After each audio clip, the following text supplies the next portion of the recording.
Hey, Will, we talked to Dave earlier today, and he mentioned just stopping to chat with you on the field there for a couple minutes. What was it like catching up with him, and what'd you guys talk about, if you're willing to share it? No, yeah, it was good to see him. I mean, with Coach, every time we see each other, it's just catch up a little bit. How's the family doing? Talk about our seasons a little bit, and he was just we're kind of talking about the ballpark a little bit, and just kind of about how their season went in the tournament and those type of things. So both watched each other's games a little bit this year, and just congratulated and just good to catch up. Good to see him.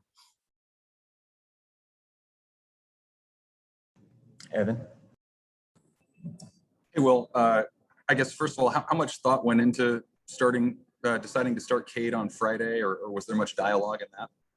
Yeah, our first initial thought was keep it the same.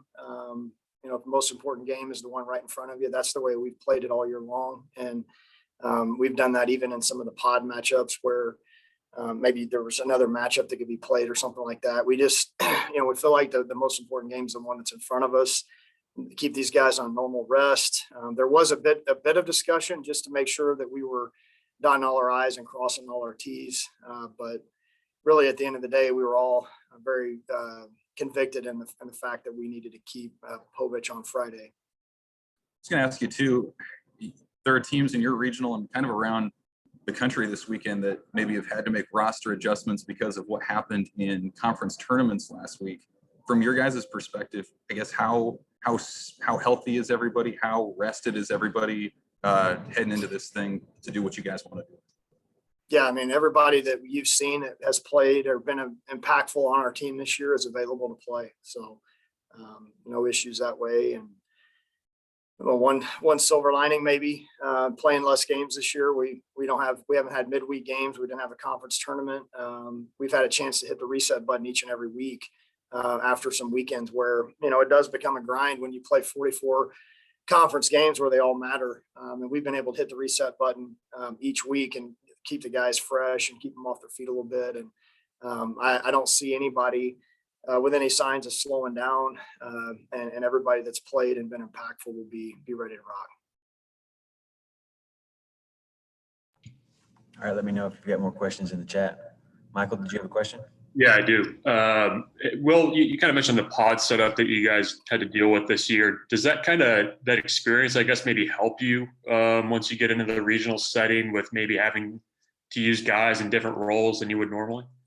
It could potentially. I think probably more than anything, it's just the knowing that you have scheduled doubleheaders as well at times where we've had some of the 4-game weekends, even in the non-pod settings, where you've got to use more pitchers. You've got to kind of manage yourself a little bit differently on the mound because of that. And maybe some guys get thrust into some situations that you wouldn't normally do so, good or bad. You've seen some of the good and the bad with that on those 4-game weekends. So I think it probably does nothing but help you. It probably honestly is counteracted by the fact that we didn't have midweek games. So, but in a confined number of games in a 3-day stretch, I would say that we probably will be able to lean on that a little bit just from having played more doubleheaders this year than we ever had before, and played more games in a short amount of time than we have ever before.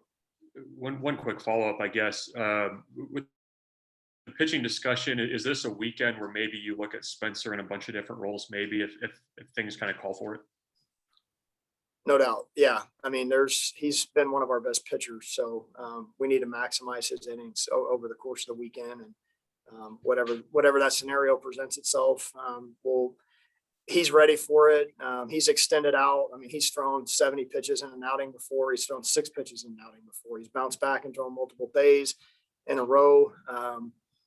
He's not going to hold anything back at this point, and obviously short of anything that would put his health in jeopardy, he's going to be ready to pitch in a variety of different situations, whatever might arise. Kevin?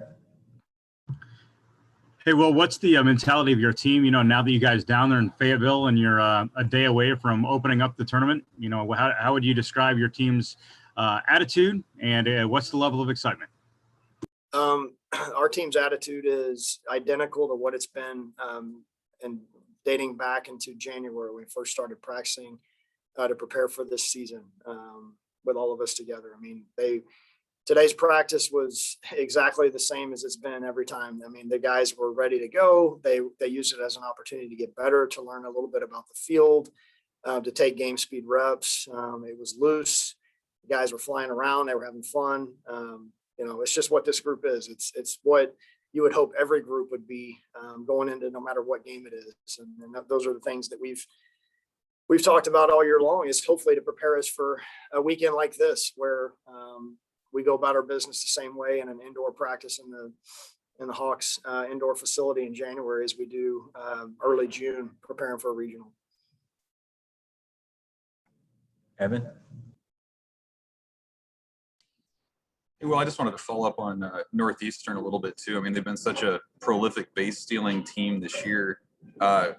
From what you've seen of them, what has made them that way? And then just generally speaking, what do you guys need to do defensively to limit that? Well, keep them off first base, first of all.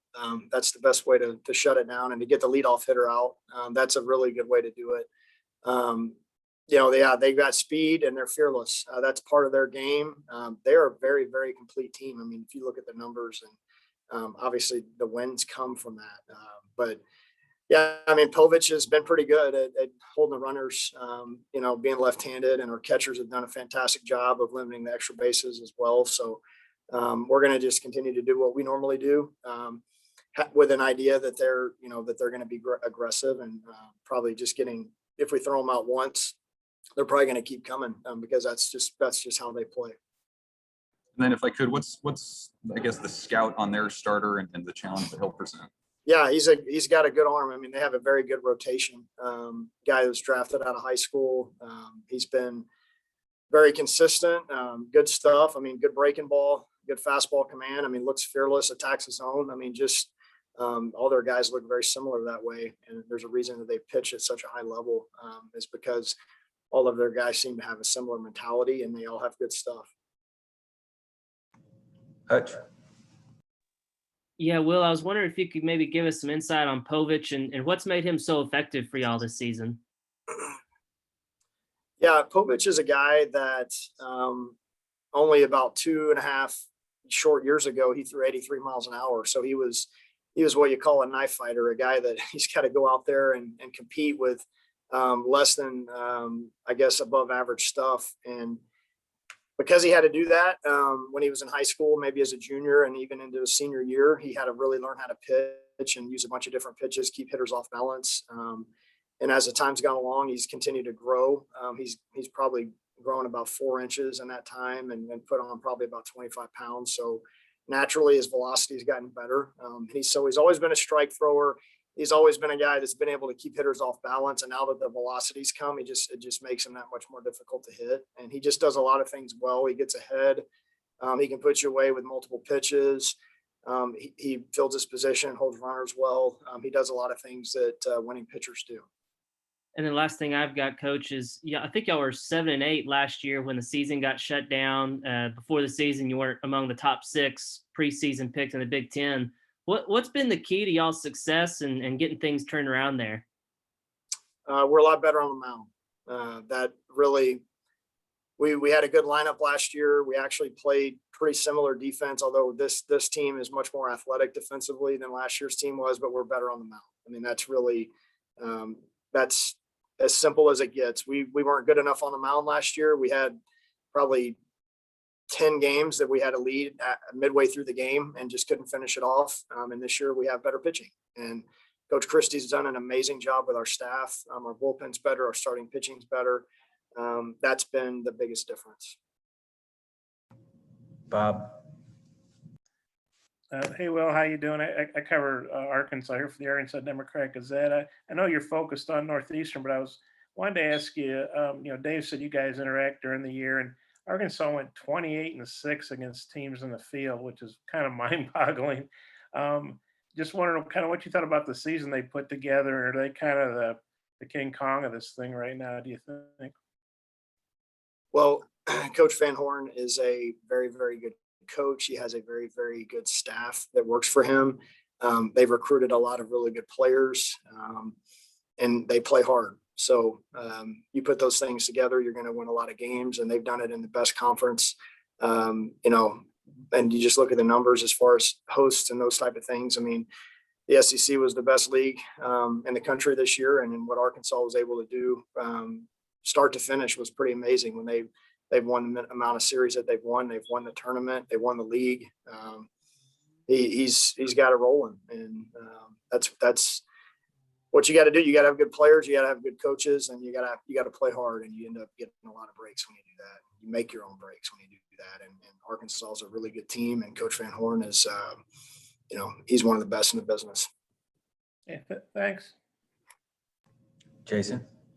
Coach, I wonder, the player-coach bond is one of the strongest ones out there. And I wonder, when you reflect on what that was like, can you kind of take us back into what that was like when you were playing, and then how much you really cherish those moments that you had as you guys were doing big things under Coach Van Horn? Yeah, I mean, we go back. I was probably 16 years old when he first started recruiting me, first started watching me play when he was at Northwestern State. And, I just kind of had an instant attraction to the way he talked, the way he, I guess, coached the game. I just felt like it was he was a guy that seemed to just exude confidence and leadership, and just he knows the game of baseball. And so when he recruited me in Northwestern State, that was something I told him I wanted to play in the Big 12. I was, from Houston. I said, hey, look, I want to play in the Big 12. So when he gets the job in Nebraska, it was almost a no-brainer for me. I loved the staff that he had, and I loved everything he had to say. And so, going to Nebraska and playing for him, he had all these grand plans to have a chance to go to the College World Series and go to Omaha, and he was able to provide all those experiences for us. And so, there was a point in time, I think my senior year, when we clinched to go to Omaha at home for the second year in a row. We're both kind of the last ones there in the ballpark. And I just kind of look at him like, we did it again, didn't we? And he's like, yeah, we did. He goes, we got a lot more games to play. And you just never know when that last game might be. And so he was a great coach. I love playing for him because he demanded a lot, and we won a lot. I mean, he told us that. I think he was maybe a little more feisty back in the day. He may have mellowed a little bit now. I don't know, but he's still a fantastic teacher of the game and recruiter and motivator. Coaches take things from different people. What are one or two things that you've taken from Coach Van Horn when you played for him that you've kind of implemented with you in Nebraska? Yeah, I would say the recruiting piece of it for sure. Just how aggressive and just how important he made that known pretty quickly when I started getting into coaching, was that you're only going to be as good as the players that you recruit. I think he still understands that fully. So that part of it. And then just the brand of baseball, the style of baseball, just as far as, I'm not talking about an offensive philosophy necessarily, but just the day-to-day show up, work hard, play hard, compete hard type of mindset. Like I said, that's what drew me to him in the first place, to want to play for him. And that's the type of player I was. And I saw that worked for us. And that's what, some of the things that I try to implement with our players. A lot's been made of you guys being, here in Fayetteville, and, thinking that, you guys should have been somewhere else. I mean, how have you guys kind of handled everything since Monday, and just the opportunity that you do have here in Fayetteville this weekend? Yeah, I think it's going to be a lot of fun. I mean, I don't know that any of our guys felt anything other than, hey, we got a chance to go play in a regional in a great environment against a really good team on Friday. And, I think our guys all were ready to embrace it. There's been a lot of things thrown at us this year that, we've all had to deal with a lot of different stuff with the COVID protocols this year and that type of thing. But just in general, at Nebraska, with the schedule coming out 2 weeks before the season started, finding out that it was going to be conference only, no conference tournament, no midweek games, those type of things, we've just kind of rolled with it, and we've kind of let it roll right off our shoulders. And we knew the only way that we had a guarantee to play in the postseason was to win the league. And our guys have been on a mission all year long to do that. And now that we're here, we're ready to keep going.